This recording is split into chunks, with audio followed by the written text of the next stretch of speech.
नमस्कार बंधुरा आशा करी तुम्हारा सबाई खूब भालो आछो आमराओ खूब भालो आछि। तो एखाने आमी एकटा शीतेर सकाले स्पेशल एक रेसिपि निये चले एसेछि आमार स्टाइले करा चिकेन स्टू। तो आज के चिकेन स्टूटा एक्चुअली आमार मेये आर सैकत खाबे। तो एखाने देखाच्छि आमी किभाबे चिकेन स्टूटा बानाई। तो आमी एखाने देखतेई पाচ্ছ प्रथमे भेजिटेबल्सगुलोके नुन आर हलुद दिए एकटू हालका करे फ्राई करे रेखेछिलाम। एखाने आमी आलू पेঁপে गाजर बिन्स आर एकटू पेঁয়াজ दिएछि। আর এখানে মাংসটাকে নুন হলুদ মাখিয়ে রেখে দিয়েছিলাম 10 মিনিট। তারপরে আমি রিফাইন তেলের মধ্যে অল্প একটু বাটার দিয়ে গোলমরিচ গুঁড়ো দিয়ে একটু রসুন দিয়ে আর একটু আদা পেস্ট দিয়ে চিকেনটাকে ভালো করে ফ্রাই করে নিয়েছি। ফ্রাই করে নেওয়ার পর এখানে সবজিগুলোকে দিয়ে একটু হালকা ভেজে আমি গরম জল এখানে ঢেলে দিলাম। স্বাদ মতো নুন দিয়েছি আর গোলমরিচের গুঁড়ো দিয়েছি। আর এখানে দেখতেই পাচ্ছ প্রায় কিন্তু আমার হয়ে এসছে।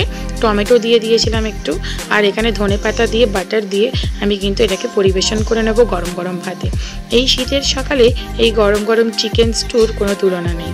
এই চিকেন স্টুর সাথে গরম গরম ভাত আমার মেয়ে খেতে ভীষণ ভালোবাসে। তো সেই কারণে ওরই আবদারে আজকে করা চিকেন স্টুটা।